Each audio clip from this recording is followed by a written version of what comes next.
Hello, and welcome to the User Research Strategist podcast. I am your host, Nikki, and I am joined today by Wolfram. Hi, Wolfram. Hi, Nikki. Nice to meet Welcome. you here. Yeah, super nice to meet you. Welcome to the podcast. I'm excited to have you here today. And we're going to be talking about an awesome topic that I'm sure is going to resonate with so many of our listeners today, which is jobs to be done. Jobs to be done, especially in the problem space. So we're going to focus in on that in particular. And yeah, I'm super excited because this is a topic that I feel like people can't get enough of. So it'll be a fun one. But before we dive in, do you mind just introducing yourself to the audience, please? Yeah, sure. Thanks. So yeah, I'm Wolfram. I'm working at TeamViewer since more than 8 years now. I started as a UX designer there, and since 2 years, more or less, I decided with my new manager back then that I focus solely on UX research only. So I will bring the topic forward. UX research in the company, I've always been advocating for like users, customers, doing research, stuff like this. But this is my main area now. Before I've been working for about 10 years in the content management, enterprise content management space. Yeah, so I wrote a book about multi-screen experience design a few years ago, and I'm working with jobs to be done since about, 10 years or more. That's a lot of time to be hanging out with jobs to be done. Yes. So, and to be honest, what I did at the beginning, I wouldn't do now anymore, but that's how you learn, right? So, Well, I'm excited to dive into that. And I absolutely agree. I feel like my first jobs to be done study was an absolute nightmare and mess. And I was like, I never want to do this again. yes. Yeah. So I can relate to that. Amazing. So before we like really dive into the depth of the topic, something that I like to do is just ask a more broad question about what is your definition of jobs to be done? Because it can feel quite buzzwordy, maybe. So if you could just give a definition to the audience on what that means to you, that would be amazing. So a job to be done is a job someone wants to accomplish. So you have something to do. Actually, anything we do, in my opinion, is related to a specific job. So we have a goal that we want to reach, that we want to accomplish. That's the job, can be anything. And so it's pretty much helpful in, as you mentioned already, in the problem space to really understand what customers' problems are, or you can even call it, sometimes I call it even use case or problem. It doesn't matter, depends on the stakeholders you talk to. So it just needs to make sense. You don't need to use always the perfect terms, how I would phrase it. It just needs to resonate with them. So they need to understand what I'm talking about. And it's actually anything anyone wants to do, any application you use, anything you do, you have a job and you want to be better. It needs to be quicker, easier. And that's where jobs to be done helps a lot. So the way of thinking, basically everything is around that. Cool. And I'm curious because I love that. Like everybody has it's almost like everything we do is a job. And do you differentiate between jobs and tasks?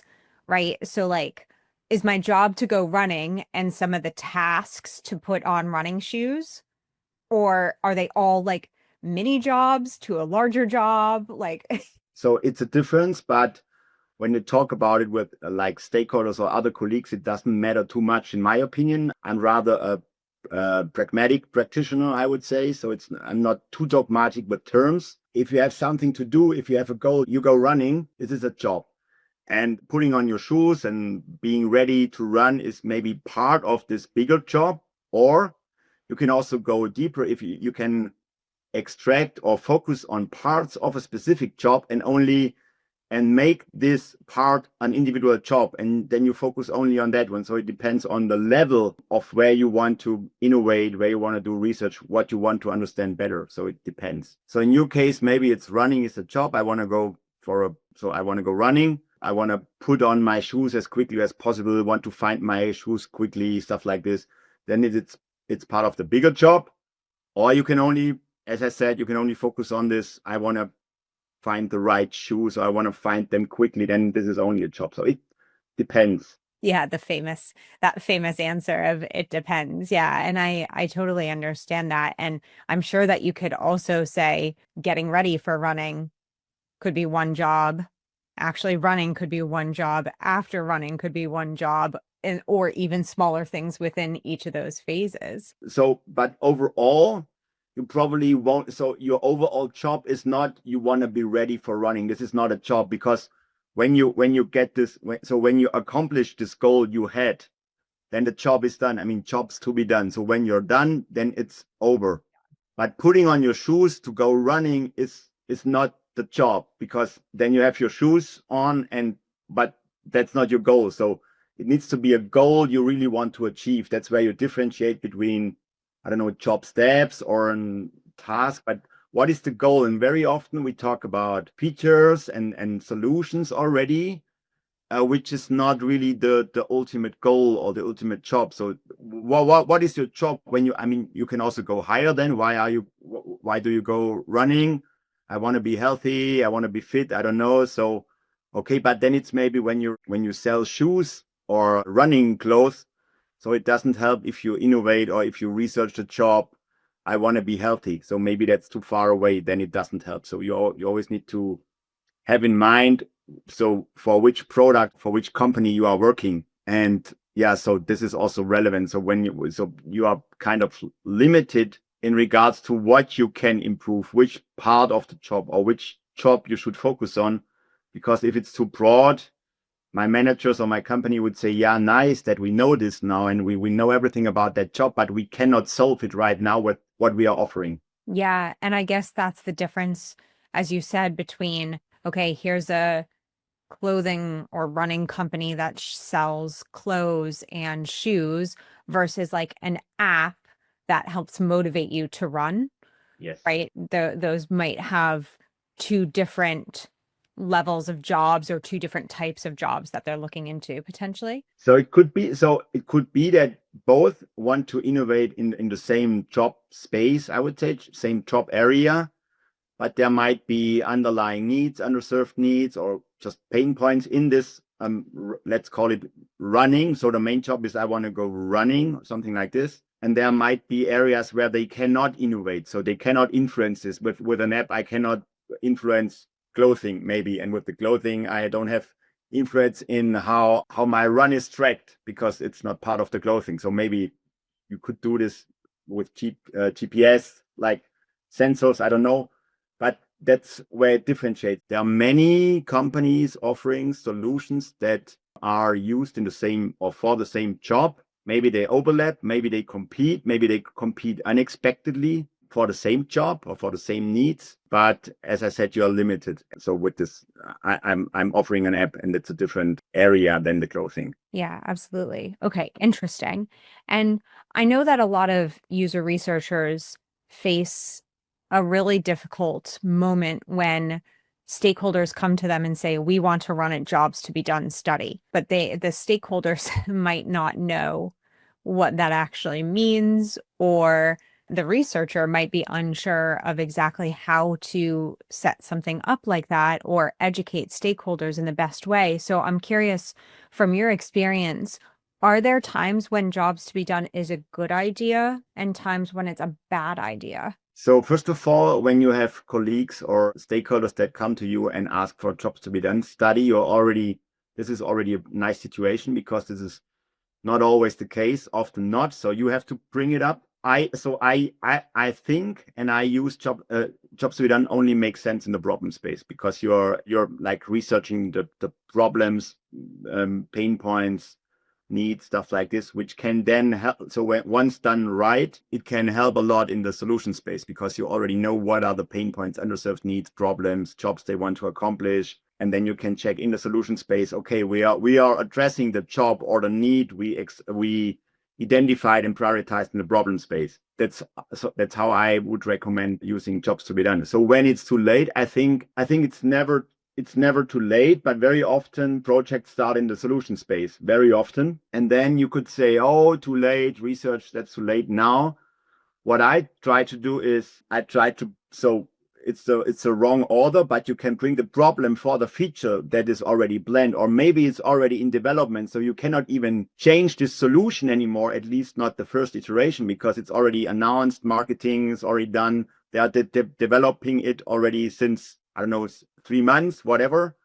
But you still can bring your either you have something. So I have some needs and problems, or I did some research on that already, so I can offer that to the team so they can still adjust a bit or improve or move the feature in the direction that it addresses these underserved needs we are aware of. Or so they wouldn't wait for you. So, but you can help as much as you can, and then you can do a jobs to be done study while the project already moves on, and then bring it up once it makes sense. And maybe if this is the case, if it was really too late with this project, you can try to convince colleagues that next time maybe we should run this before we dive into the solution space, because did you see this helped a lot? It was easier to evaluate which is the better solution, and it was easier to decide on let's go with this version because we know it addresses the need. When you didn't know what need you're actually solving or what customers are struggling with, it was a lot harder to decide and to make the right decisions. So that's how you can educate them next time maybe we do it. Do you want to get all of your user research questions answered, all while hanging out on your couch in sweatpants? No need to join any live webinars and hope that your question gets answered. No need to Google a million different things and sift through some scattered advice that you don't really know is valid or reliable. Not anymore. I know it sounds too good to be true, but I promise it isn't, because if you become a paid Substack subscriber, you get access immediately to a community filled with user researchers that I am in every single day answering questions. Not only can you hang out on your couch, feel less alone as a user researcher, and get all of your questions answered, not only by an expert, but by a bunch of other user researchers with amazing perspectives and experience, you can do all of that on your couch in sweatpants, and I will be alongside there with you every step of the way. So join my paid Substack, get immediate access, and we can relax together solving all of your user research problems. See you there.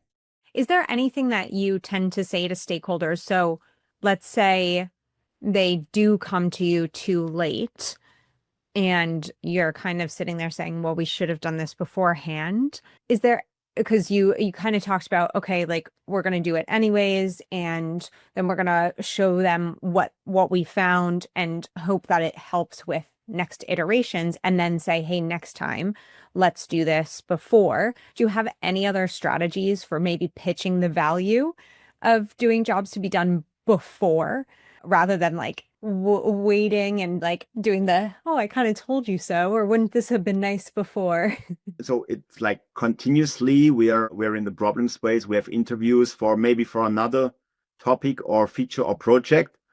And even if it's a usability test, we try to extract also like jobs to be done related, like needs and insights, stuff like this. So when it's too late, as I mentioned before, we try to bring in some valuable insights, jobs to be done related needs to this project. When we hear of a project which is running, so I reach out to the colleagues, hey, I have something, I could help you. And when they approach us, or even when they don't, we have like a UX research request form where they have to answer some questions, and some relate to the jobs to be done space. We ask them, what is the problem you're going to solve? Which questions do you have? You cannot answer at the moment. What are your like the target audience, personas, top performers, however you want to call it? And based on that, you already have an idea on what the problem might be, because you probably know these users or customers already. What are their job? I usually ask for the use case, because they are used to that term or to this topic more than to jobs to be done. And I don't want to bring in a new term and oh, what is this? I don't know. So then we talk about the use case, and I try to understand what they are doing. And when they cannot answer all these questions, so what is your audience? What is the problem you're going to solve? Stuff like this. Then I try to explain, hey, how do you want to work on a solution? So how can that solution look like when you don't even know what the problem is? So doesn't make sense. And I have a slide deck and some examples. I mean, everyone knows the listen to music example probably, and some others that I bring up, or that I try to explain to them, to explain what jobs to be done is, why it helps in the problem space. And so this is what I usually do to explain, to maybe to even annoy them a bit with, what is the problem? Tell me. If you can't, I can. So not, you cannot tell me you're bad, but you cannot tell me I can help you to find it out. That's how I try to come into, or to join the conversation and to be part of the project.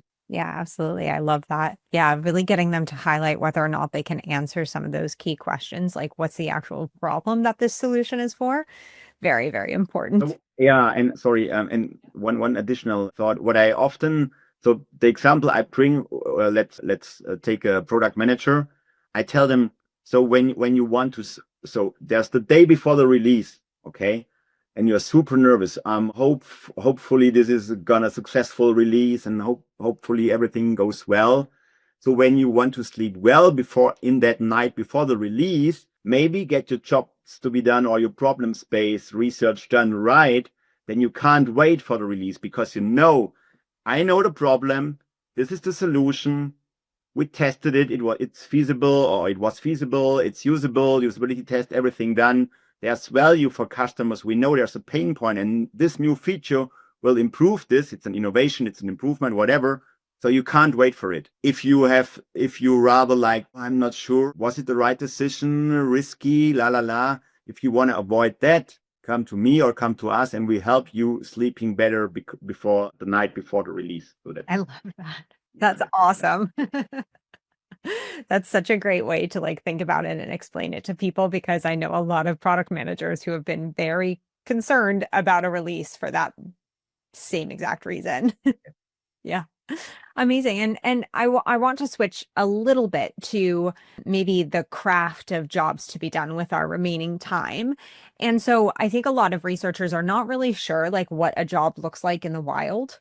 A lot of people are like, what is a job? Or like, how do I know that I'm picking a job out of what somebody's saying? And I'm curious if you have like any strategies or tips for somebody who's getting started who isn't sure either what questions to ask or how to pick out an actual job when it's revealed. Oh, that's a very good question. So usually something is already there. So you have a product idea, starting the problem in the solution space, as I said already, which is usually the case. Startups, I haven't. So I struggled with something, and I have an idea how to solve it. So, or you get a feature request of something, and this is so I'm not against feature requests or solutions or ideas. I use this to understand why. So why is this a good idea? Why do you want to create that solution? Why do you want to add this new feature? Yeah. Tell me why. Because this happened, we found out there's a problem, people struggle, they complain, la la la. And based on that, you dive a bit deeper, maybe ask some whys, and then you might find out what the job is. So as I tried to mention at the beginning already, so there's always a job behind anything, I would say. Anything I do has a job behind it. So I want to achieve something.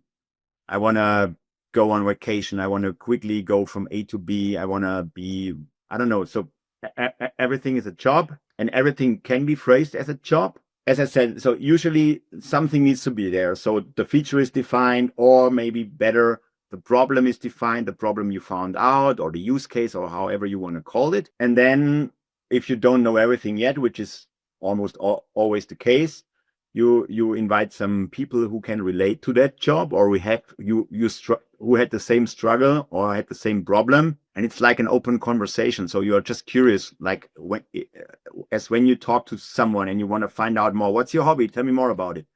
What's your job? Tell me more about it. You send an email and you complained about this feature, about the new release. You complained. Why did you complain?